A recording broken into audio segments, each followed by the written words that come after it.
Breaking tonight, raging rivers, torrential downpours, and widespread power outages as Ernesto strengthens into a hurricane over Puerto Rico. I'm Valerie Castro in for Gadi Schwartz. This is Stay Tuned Now.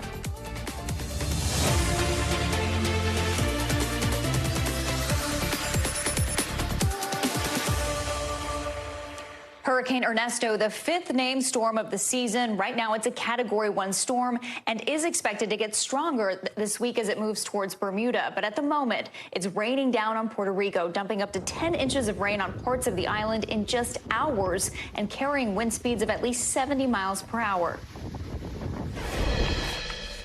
Let's get right to NBC News meteorologist Angie Lassman, who is tracking it all. Angie, where is Ernesto right now, and how serious of a threat could this be to Bermuda? Valerie, the system thankfully is moving away from the Caribbean, so we're going to see some improvements for parts of Puerto Rico, specifically in the Virgin Islands as things wind down there. But Bermuda on deck to see this system working through here as we get into the weekend. Here's what we've got right now, though. Category 1, winds at 75 miles per hour, still moving northwest at 16 miles per hour. We're going to start to see this system kind of have more of a northerly component over the next 24 hours, likely becoming a Category 2 as it spends some time over those warm Atlantic waters. It'll have to battle a little bit of dry air, a little bit of shear. Those two things not great for intensification for systems, but it doesn't look like this is going to stop this thing from becoming likely a Category 3, so a major hurricane by the time we get into the end of the work week as the system eyes Bermuda. No surprise, we've got the hurricane watches already up for folks in Bermuda as they prepare for these impacts. They'll likely be late into Friday, early Saturday, where we start to see tropical storm conditions, eventually hurricane conditions. The rain and the winds are what we'll watch for folks there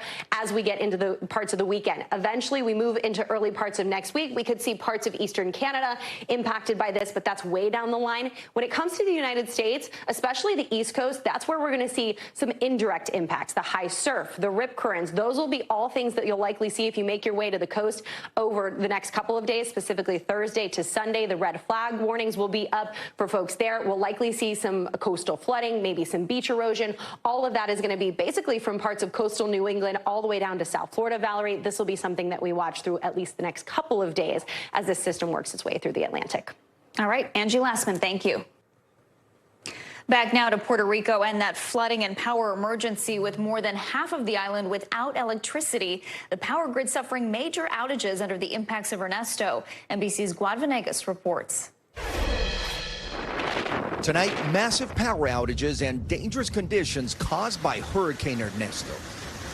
Heavy rains have caused rivers to overflow their banks. Officials say rescuers are searching for the driver of this vehicle that swept away.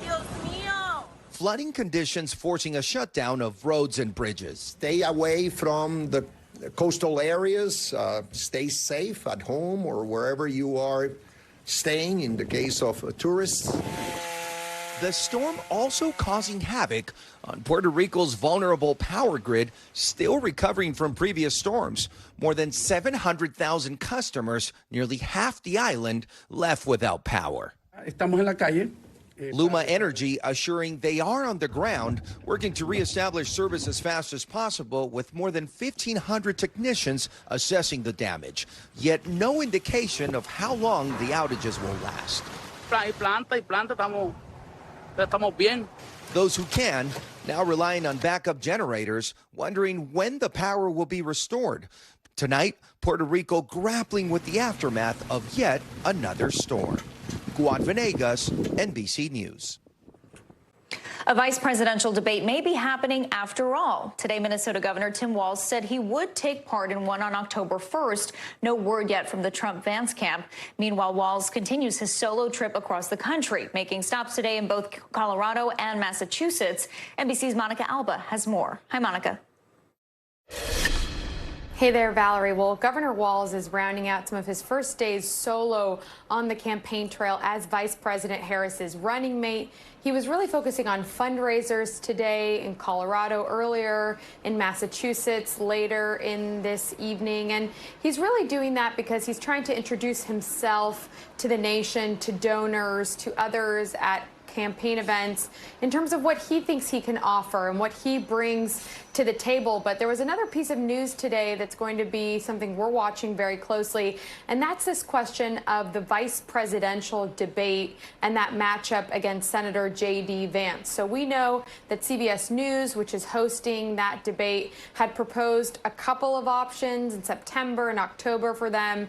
And according to a Harris campaign official, their team, on behalf of Governor Walz, accepted October 1st. So you even saw Governor Walz tweet out to J.D. Vance that is the date that he's looking forward to. And then they're saying that they hope that Senator Vance will show up on that date. And so we'll see if that is exactly what materializes. On the other side of things, we know that Vice President Harris and former President Trump are scheduled to debate on September 10th. That's an ABC News debate.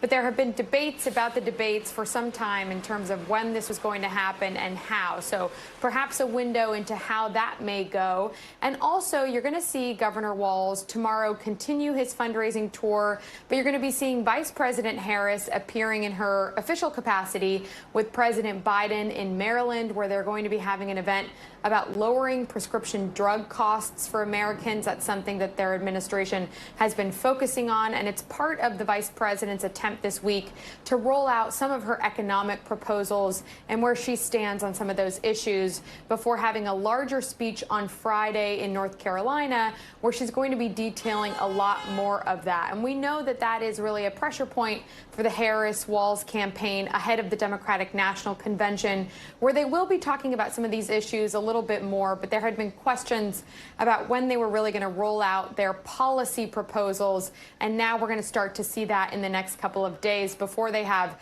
a very busy weekend. Governor Walz is going to be heading to Nebraska on Saturday for an important electoral college potential vote there. That's important, a blue dot in that state that really could decide the election.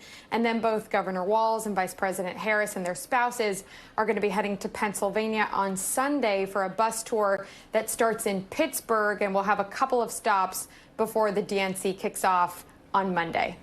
Valerie? Monica, thank you.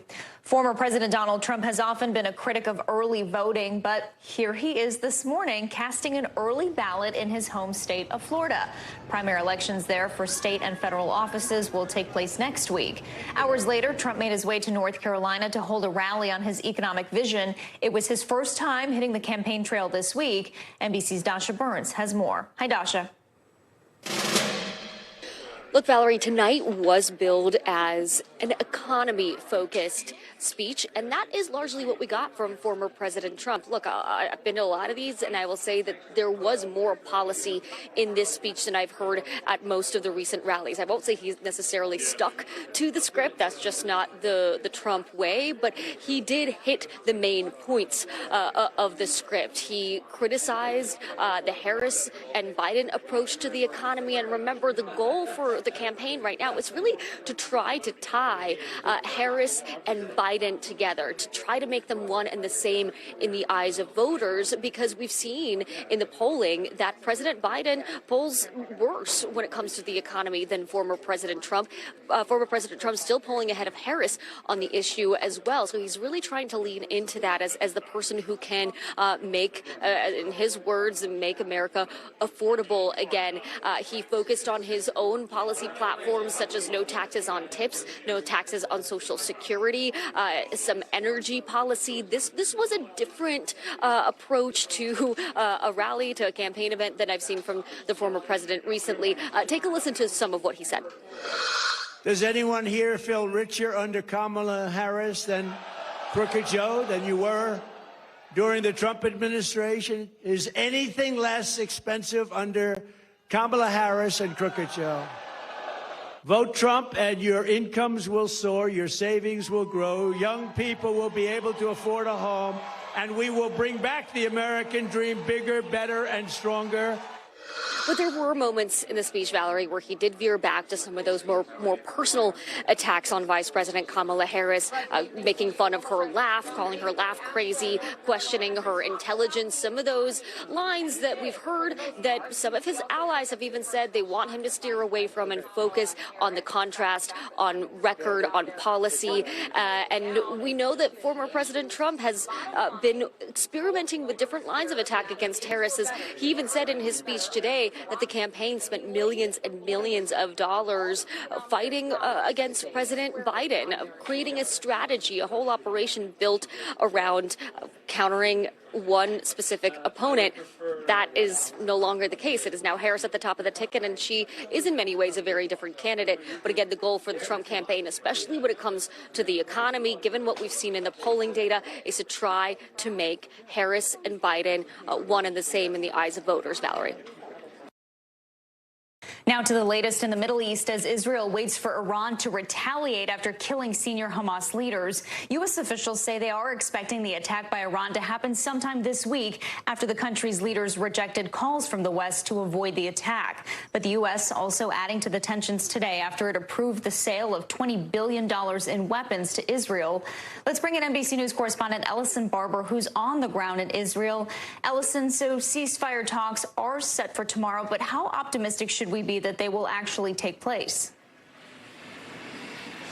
You know, the United States has taken this sort of optimistic view on these talks, and publicly from Secretary of State Antony Blinken to the spokesperson for the State Department to President Biden for quite a few days, they seem to have been saying something different than what we were hearing from people on the ground here in the region. What we have been told, NBC News, from Hamas officials really since that strike that took place on the school-turned-shelter in Gaza City is that they do not intend to participate in these negotiations tomorrow. They said they feel there is no need for a new round of talks, and they'd been telling us they don't plan to send anyone. That being said, the U.S. was seeming optimistic. Then yesterday, President Biden seemed to tamper down that optimism a little bit, saying to reporters that it didn't look good when it came to these talks, but that he was still hopeful regardless. One thing that we've heard the last couple of days from the spokesperson for the State Department in the U.S.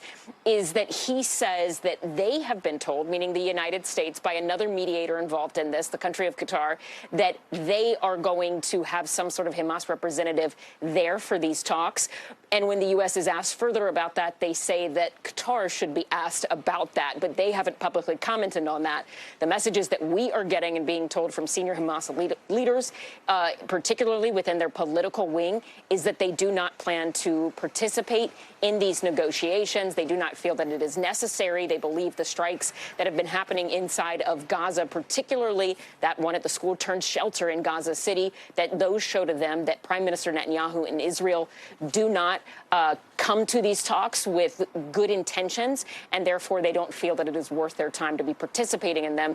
They had also been saying things of that nature after their now late political leader Ismail Haniyeh was assassinated inside of Iran. They were saying, look, if Israel was serious about ceasefire talks, why would they kill the person that was the chief negotiator for us before there was going to be another round of talks? So, look, we're going to see this take place tomorrow in Doha. The thing I think to keep in mind as we're talking about everything in this region right now is that what we're telling you now is what sources are telling us, officials are saying publicly, and it all can change incredibly fast. Hamas has told us they don't plan to be there tomorrow. The United States has said Qatar has told them that there will be some sort of representative for Hamas, but we don't have that confirmed directly from Qatar, so it'll be a wait and see tomorrow. We do know Israel plans to send negotiators. Netanyahu has committed to that, and that officials from the United States, the CIA director among them, Egypt and Qatar, will also be there, and they want to build off of the framework that was established and President Biden talked about in a White House address on May 31st. Hamas, though, and Israel, they have had other negotiations since then, other points that they wanted to be tackled in these negotiations. Hamas had said they thought they should start with the framework that was set in the beginning of June. So still a lot of question marks, the biggest one being, so far, it seems like Hamas officials will not be there. Could that change at the last minute? We'll see if Qatar was able to convince them otherwise, but I don't think we'll know that until really close to when these talks will take place for sure. Valerie. Ellison, what have hostage families said about what they want from negotiations, and what have the people of Gaza said? Yeah, just a week ago, I was speaking with the parents of Hersh Goldberg Poland. He was abducted on October 7th and is still inside of Gaza. A few months ago, Hamas actually released a hostage video where he was speaking. He was missing part of one of his arms. They told us that they and the hostage families that they have spoken to have said from the very beginning that they believe a ceasefire is the only way their loved ones come home, or some sort of hostage negotiation and a diplomatic agreement and a prisoner for hostage exchange. And when I was talking to Hersh's mother, she said to me 7. That's the number of hostages that have been rescued in Israeli military operations inside of Gaza. She said 7 out of 251. Over 100 hostages were returned towards the end of November, and that was because of negotiations. She said she and most of the other hostage families all desperately want to see some sort of agreement because they think that's the only way their loved ones come home. And today in Israel, we saw families of hostages taking to the streets, protesting, demanding that Netanyahu reach some sort of ceasefire hostage agreement to get their loved ones home. They believe time is truly of the essence. There is a belief here that the hostages, over 110 that were abducted on October 7th and are still inside of Gaza, that around 40 to 50 of them may no longer be alive. So they want people to act and act quickly. And there's a lot of concern that this won't go through, but they believe this is really the only option for their loved ones to come home alive. Valerie. All right, Ellison Barber, thank you for your reporting.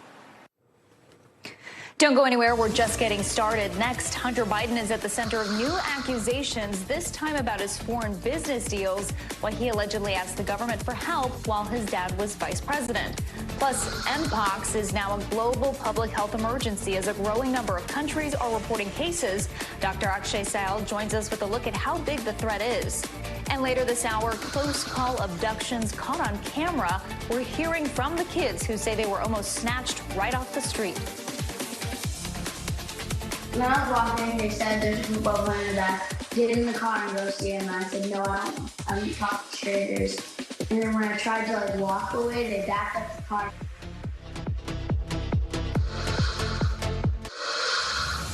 Welcome back. Here are some of the other headlines we're watching tonight. Last night, Representative Ilhan Omar defeated former Minneapolis City Council member Don Samuels in the Democratic House primary in Minnesota. The win comes after a close call back in 2022, where Omar won by just 2 percentage points. It's considered a victory for progressives after 2 of her squad members lost their primaries earlier this summer. A county on Long Island is now the first in the country to ban wearing face coverings in public. Nassau County's Executive Bruce Blakeman signed it into law today. Those who violate the controversial law, which does have exemptions for health and religious reasons, could face up to a year in jail and a $1,000 fine. A new study from Brown University says the number of sexual assaults in the U.S. military is likely 2 to 4 times higher than government estimates. The report says independent studies show higher numbers than those from the Defense Department. The Defense Department says it would be inappropriate to comment on studies not conducted by them. Disney says a man can't sue over his wife's death because he has Disney Plus. The man sued Disney after he says his wife died after suffering an allergic reaction while eating at a Disney park. Disney is now trying to get the case dismissed because the man agreed to the terms of service when he signed up for Disney Plus and when he purchased park tickets, and those terms include a forced arbitration clause. Disney has yet to respond to NBC News requests for comment. And Mars, the owner of M&M's, is acquiring the Kellogg's spinoff company Kellanova for $36 billion. Kellanova owns popular brands including Pringles, Cheez-Its, and Eggos. It's one of the largest deals in this industry in years and comes as Kellogg separated its business last year. For the first time since 2021, inflation has dropped below 3% and has been on a steady slide since reaching a peak of just over 9% 2 years ago, seeming to offer a glimmer of hope after months of rising prices. NBC News senior business correspondent Christine Romans has more. Hey guys, this 2.9% number is notable. That is the slowest inflation rate since March 2021.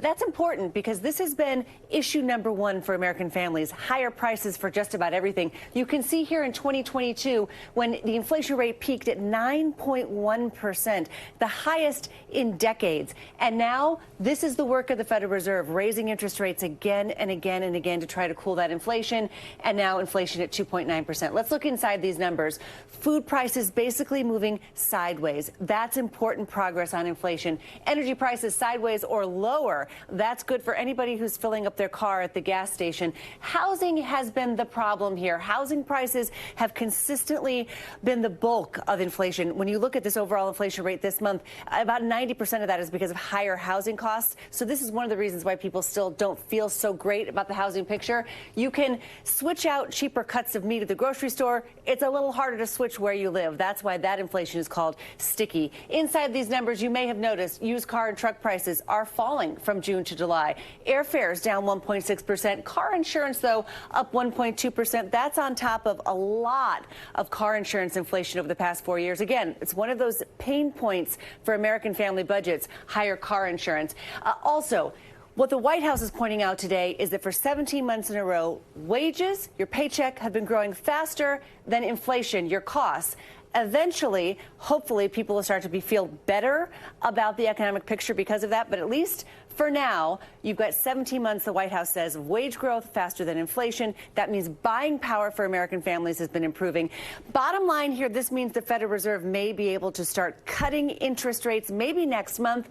And cutting interest rates, that's another pain point for families that will take some pressure off American budgets. Back to you. Christine, thank you. Tonight, the president's son, Hunter Biden, is facing new accusations about his foreign business deals. The New York Times says it has obtained documents that reveal Hunter Biden wrote at least one letter to the U.S. ambassador to Italy in 2016 when his father was vice president. NBC News has not obtained these documents. That letter was reportedly on behalf of the Ukrainian gas company Burisma, where Hunter Biden was a board member. In a statement, Hunter's lawyer calls the email a, quote, proper request, adding, no meeting occurred, no project materialized, no request for anything in the U.S. was ever sought, and only an introduction in Italy was requested. Joining us now is NBC's Justice and Intelligence correspondent Ken Delaney. Ken, break this down for us. Does this report suggest that what Republicans have been accusing Hunter of all along actually was in some ways the truth? Not exactly. The Republicans have been focusing on President Biden and suggesting that Joe Biden was deriving some benefit from Hunter Biden's business dealings. That's not proven at all by these documents. But what they do show is that he took action with the U.S. government while he was being paid millions of dollars by this foreign entity, Burisma. And it's the second time we've learned about such an action in recent weeks. A few weeks ago, federal prosecutors filed a document in his tax evasion case saying that he took some action on behalf of a Romanian business interest that was paying him. And what ethics experts will say is, look, this is not illegal. The White House is saying Joe Biden didn't even know about this, but it just doesn't look great for the child of a sitting vice president to be paid millions of dollars by foreign companies and then do their bidding and try to intervene with U.S. officials. In this case, it was the U.S. ambassador to Italy who told the New York Times he doesn't even remember this letter. It doesn't appear that anything came of it. But again, when you talk to ethics experts, they say this is not a good look. They can't imagine, for example, Barack Obama allowing his children to do something like this had they been adults when he was the president. Valerie. The Times wrote that the Biden administration had withheld this information for years. So how did the Times get it? And did the Biden administration potentially do anything wrong here? No, I don't think so. The Times got it under the Freedom of Information Act, and they pointed out in their story that the State Department is notorious for taking forever. I know this from personal experience in turning over records. It takes years sometimes, and that process is run by government civil servants, not political appointees. And in this case, the Times had to sue the State Department to get these documents sooner than they otherwise would have gotten them. They finally got them. The Times said in their story that there was no evidence that there was anything unusual about the release here. It just happened in the normal course of things. It is, though, sort of ironic and notable that it happened after Joe Biden stepped out of the presidential race. The DOJ investigation, which began in 2018, did not find any reason to file charges against Hunter for his foreign business dealings. But could this report potentially change that? No, because the Justice Department undoubtedly already knows about this. They've done a full scrub of Hunter Biden's business dealings. They chose not to charge him with violating the Foreign Agents Registration Act. In other words, with lobbying on behalf of foreign entities without registering, presumably because they decided that this letter writing, this conduct did not rise to the level of lobbying. Nonetheless, it looks like it's right up to the line, and it doesn't look great. And it's going to be an issue in his tax evasion trial in September in California, assuming that goes forward as scheduled, Valerie. All right, Ken, thanks for breaking that down for us. We appreciate it. You bet.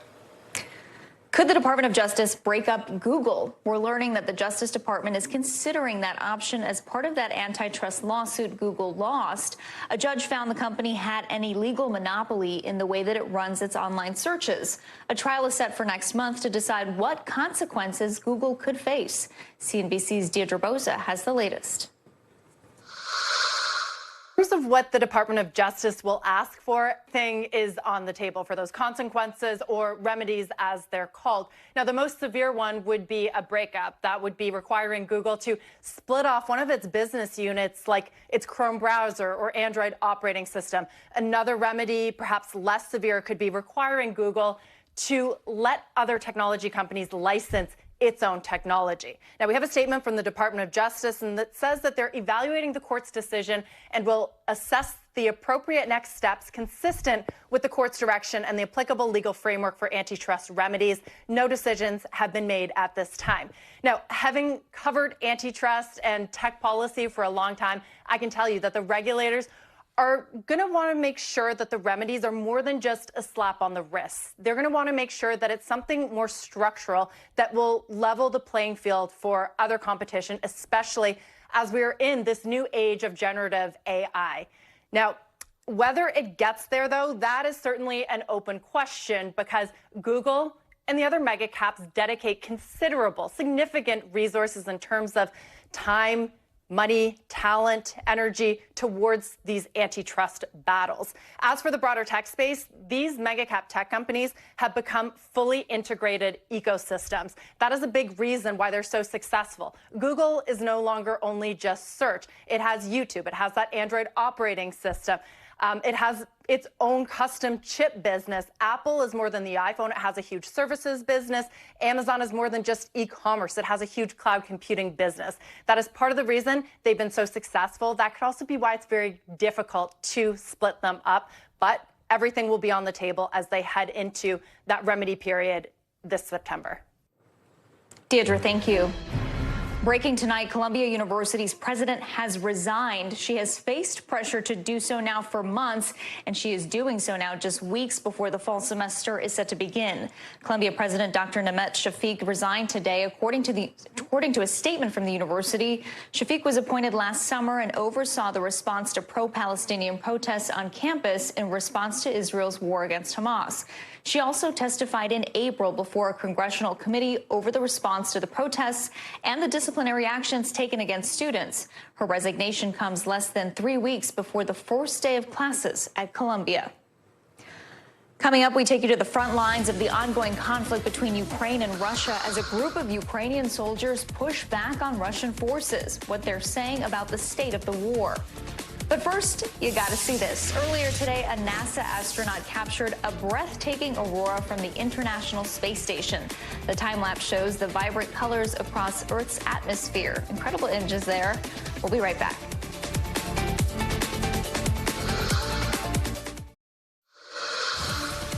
Welcome back. Let's take a quick look around the world. Japan's Prime Minister Fumio Kishida says he will step down next month and not seek re-election. He's bowing to pressure from within his party. Sound familiar? He says he hopes the decision will allow the Liberal Democratic Party to make a big change. Kishida has been in office since October of 2021.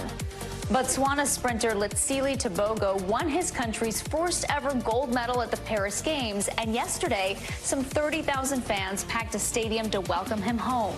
Tebogo and his fellow athletes paraded around the grounds on a rooftop bus, waving at fans. This is the second time the country celebrated his accomplishment. When Tebogo won gold last Friday, Botswana declared a public holiday. Today, the Taliban celebrates their third-year anniversary returning to power and did so with pageantry and a parade of speeches. There was a lot of talk about Islamic law and strengthening their military power, but no mention of the country's hardships. Ironically enough, all of this happened at Bagram Air Base, which was once the center of the U.S. war in Afghanistan.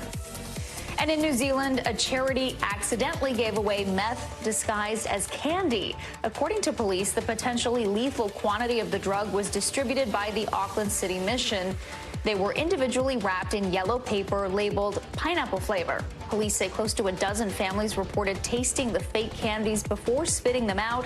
An attempt to recover all of the, quote, candy, along with an investigation into how this all happened, is underway. In Ukraine, a small team of soldiers has pushed back against Russian forces, making their way into the Kursk region of Russia. Sky News security and defense editor Deborah Haynes shows us more from the front lines. This is the Ukrainian border crossing point. There's been a lot of military around here as we've been moving here. You can maybe hear a vehicle now. You see the triangle there. That's the symbol of this operation. This is the crossing point beyond which there's an area of territory, and then you're into Russia. As we were driving down here, you could see Russian territory in the distance. You can see this place has been pretty deserted. This area has been a war zone since Russia's full-scale invasion, but of course it was from here that Ukraine launched its counterattack, its major incursion into Russia just over a week ago. It feels quite calm here at the moment. There is a lot of military activity. On the way down here, we saw a lot of vehicles driving past, including large armoured fighting vehicles and troops on the sides of the roads, not many civilians. As you came out of Sumy City, the number of civilians on the road significantly reduced. It felt like you were in a real military zone. Here we're in the border point. You can see that's the crossing point there. There are some officials, some military personnel here, which we'll try to speak to. But like you can see, it is pretty calm at the moment. The World Health Organization has declared a global public health emergency over monkeypox for the second time in 2 years. An outbreak of the viral infection has spread throughout the Democratic Republic of Congo. According to the African Centers for Disease Control and Prevention, more than 17,000 cases of mpox have been declared just this year. That's a 160% increase compared to the same period last year. Let's bring in NBC News medical fellow Dr. Akshay Sayal to tell us more. So, doctor, let's back up here a minute. Tell us about the symptoms of mpox and how concerned should we be with this declaration? Yeah, Valerie, look, I think, like you said, this is the second time in 3 years that the WHO has declared a public health emergency over mpox. And, you know, we're seeing some differences this time, Valerie. This strain that is circulating out in the DRC, the Democratic Republic of Congo, estimates about 15 to 30 times deadlier than the last mpox outbreak, the last strain that we had back in 2022 that even made its way over here to the United States. So, you know, Valerie, this is something people need to take seriously. And the symptoms that you want to watch for with mpox particularly is a blistering rash, something that can, you know, take up to 3 weeks to appear after exposure, actually. And you can also see some symptoms here, fever, chills, headache, and muscle weakness that, you know, if they are going to occur, do tend to occur around the same time, maybe a little bit before.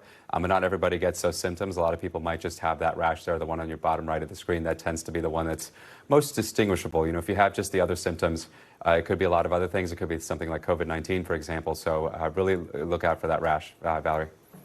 And you mentioned that 2022 outbreak here in the U.S., that's when it peaked. But those numbers have since declined, with the average daily cases falling to 0 as of August 1st. Is there a chance that the disease spreading overseas could make its way back to the U.S., especially as it's mutated?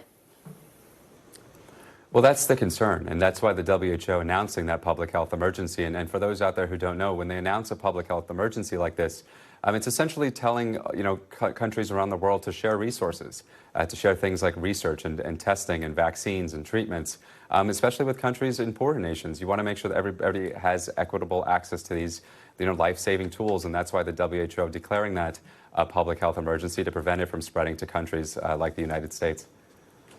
Okay, and some other health news. The CDC is warning about the increase in parvovirus B19, also known as the slapped cheek disease, especially when it comes to kids and teens. What can you tell us about this, and how concerned should we all be? So parvovirus, Valerie, it's another respiratory virus, like when we talk about flu or COVID or RSV. And you can see here on the screen, it can produce a typical what we call slapped cheek disease, and especially in children. And you can see the cheeks are red in a typical pattern there. That tends to occur towards the end of the illness, not at the beginning. So, you know, the symptoms for this, Valerie, for most people, fortunately, will be pretty mild, things like fever and you know, body aches. But for pregnant patients specifically, we really worry because this, in rare cases, can cause miscarriages and cause you to actually lose the fetus. So for those out there who are concerned, I would say, you know, for most people, you're probably going to be okay. Up to 50% of adults have had a parvovirus infection in their lifetime. But if you are somebody who is pregnant or with a weak immune system, maybe you have a history of bleeding disorders or blood cell disorders, you want to take this a little bit more seriously. You know, it's hard to say how much of a rise we're seeing right now, but the CDC did put out an alert for all doctors and patients to look out for this one as well. All right, Dr. Aug.14, we appreciate your insight. Thank you. Anytime.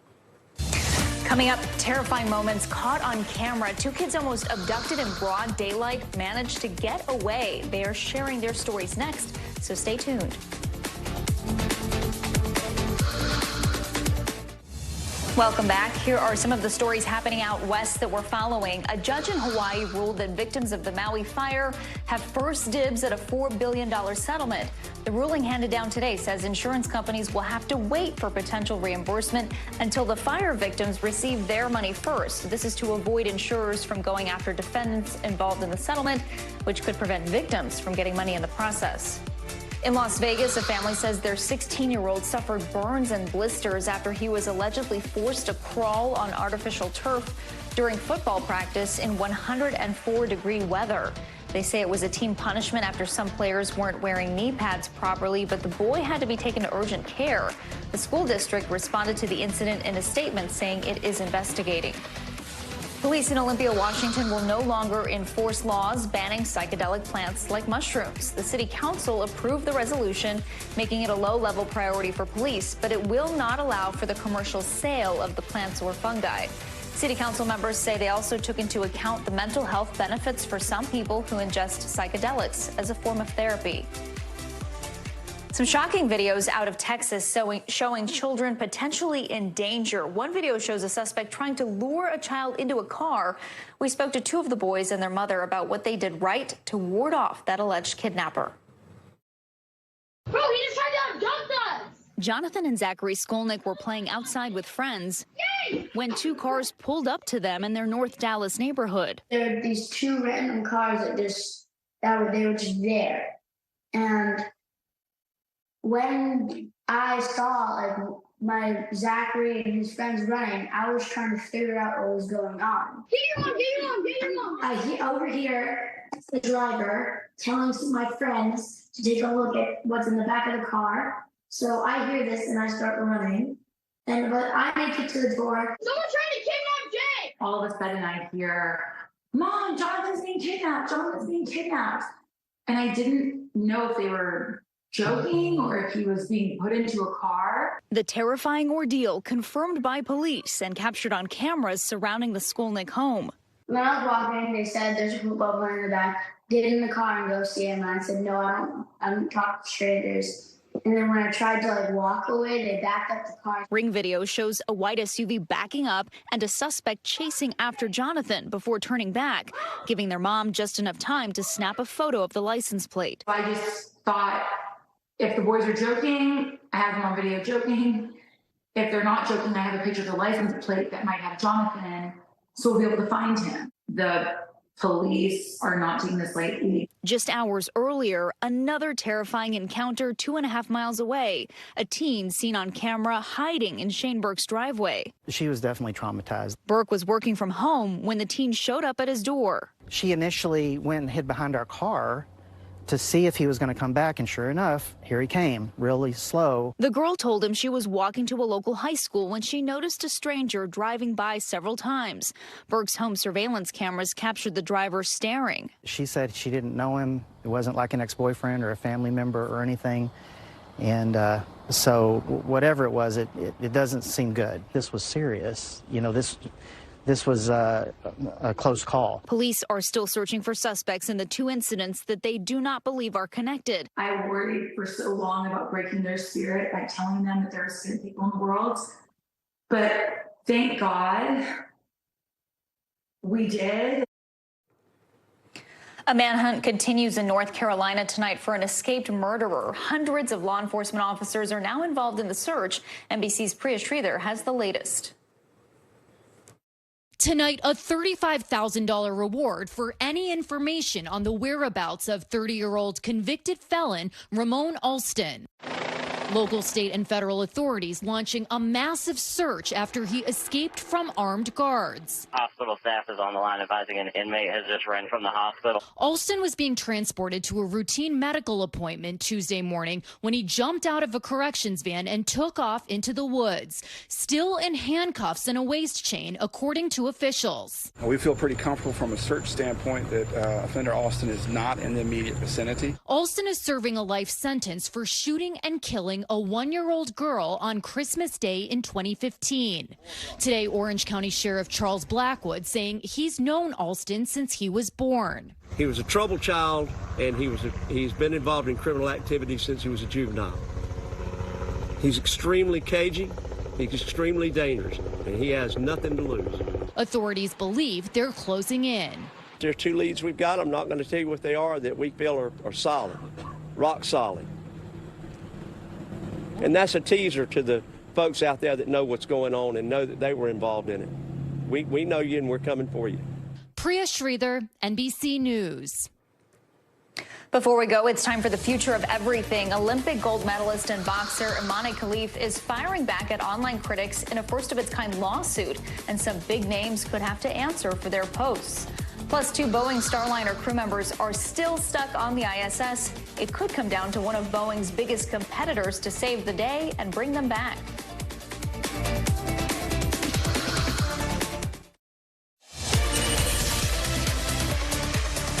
Tonight in the future of everything, a new chapter in the fight for online accountability. Algerian boxer and Olympic gold medalist Imane Khalif is stepping down into a new arena, the courtroom. Paris prosecutors have launched an investigation after Khalif's lawyers filed a criminal complaint with the French hate crimes unit against X, accusing the platform of allowing a barrage of cyberbullying against her. Big names like J.K. Rowling and Elon Musk are specifically mentioned in the suit for their role in fueling the online attacks over her gender. Khalif says she was born female and does not identify as transgender. She was also cleared to compete by the International Olympic Committee. NBC News legal analyst Angela Senadella joins me now to break all of this down. So, Angela, the official complaint alleges this boxer was the victim of aggravated cyber harassment. What do you make of that legal case? So I think her case here is pretty strong, and that's because it is so wide-reaching and expansive. She's really just asking this French hate crimes unit to investigate anyone or anything who had any sort of public insult or harassment against her based on either her gender or her race. Given just the litany of online criticism she faced, I imagine that somebody will fall in that category. Now, it's up to France to decide then whether or not they want to prosecute. They actually have prosecuted these types of cases before. However, they tend to do it when there's death threats or really kind of huge implications involved, not just commenting on the side. And what kind of punishment are we talking about here from the French hate crimes unit? What could they hand down, and where would they have jurisdiction? Okay, so first of all, just in France. So even though other people were named in the investigation, it is possible that the United States would cooperate in an investigation to share information about whether or not U.S. citizens were involved. But in terms of prosecution, it's really going to be limited to France. That's because the U.S. would have to agree to extradite people like Elon Musk. Given the strong freedom of speech protections in this country, that is just extremely unlikely. But in terms of punishment, if they do find people guilty at a trial, so first it's just an investigation, then it would be referred to a prosecutor and possibly a judge. At trial, then, upon sentencing, it could be jail time up to 10 years and fines. Wow. All right. We appreciate your insight, Angela. Thank you. And speaking of Elon Musk, one of his SpaceX spaceships may have to save the day for the 2 NASA astronauts who are still stuck on the International Space Station. Yes, the same SpaceX who has been one of Boeing's biggest competitors for years. On June 5th, Suni Williams and Butch Wilmore embarked on Starliner's first crewed mission that was expected to last only 8 days. But after the craft suffered technical issues, 8 days turned into 2 months. And today, NASA officials say if SpaceX does step in, they could be up there until after Christmas. I do want to put this into perspective. If Butch and Suni do not come home on Starliner and they are kept aboard the station, they will have about 8 months on orbit. If Starliner is indeed able to safely return, then the astronauts would come home sooner. But NASA officials are still weighing their options before another flight readiness review takes place in the coming weeks. Joining me now from Miami is NBC News correspondent Marissa Parra. Marissa, why is this taking so long, and when can we expect a decision? Hey, Valerie. So the messaging on this has evolved as the information has evolved on this. Initially, when we were in the very early stages of this delay, the delay was because they wanted more time to analyze evidence that would burn upon re-entry into Earth's atmosphere. And then they wanted to take more time to do ground testing on those thrusters. Well, now we are entering a new phase of this. It wasn't until very recently that NASA even admitted that using SpaceX was even an option. Remember, SpaceX is Boeing's rival.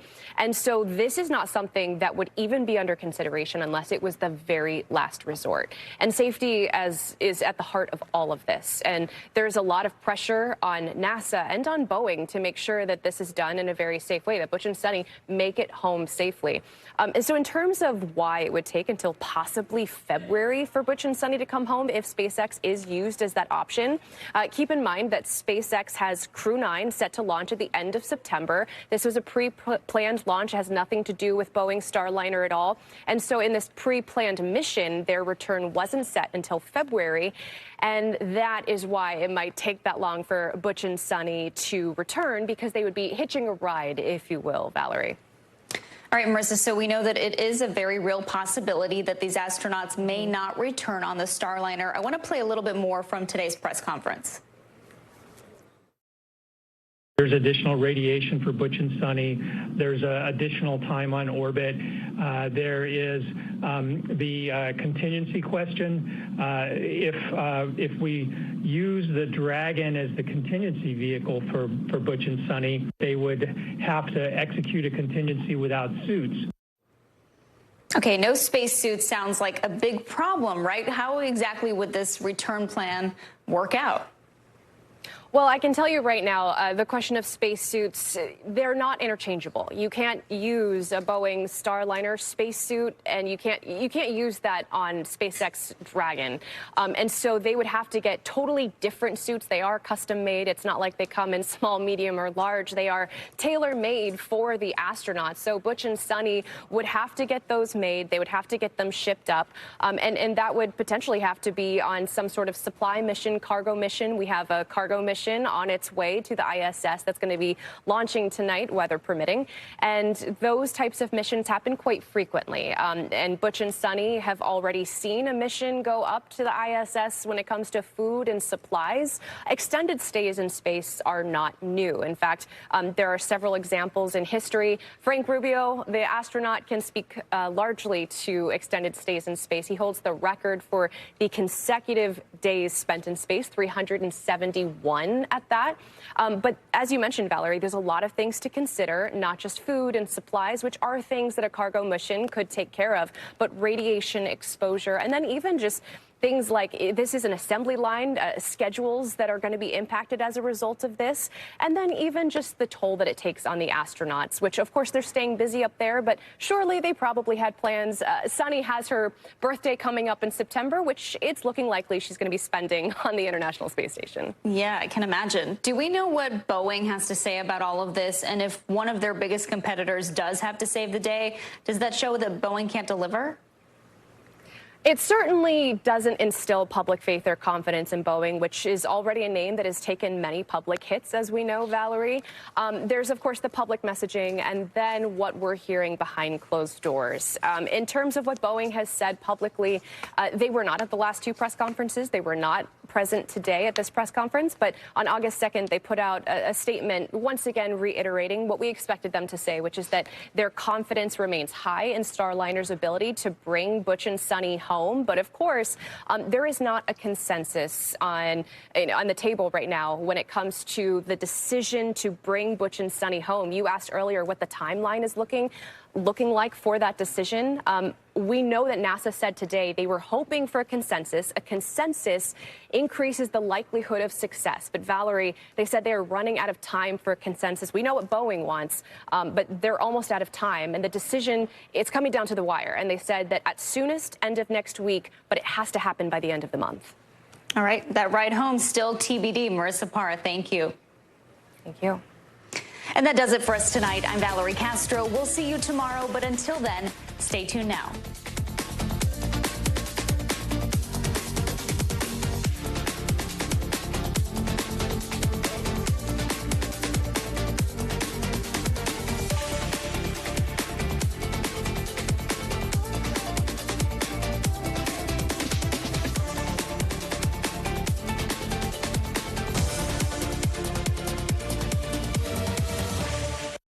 Thanks for watching. Stay updated about breaking news and top stories on the NBC News app or follow us on social media.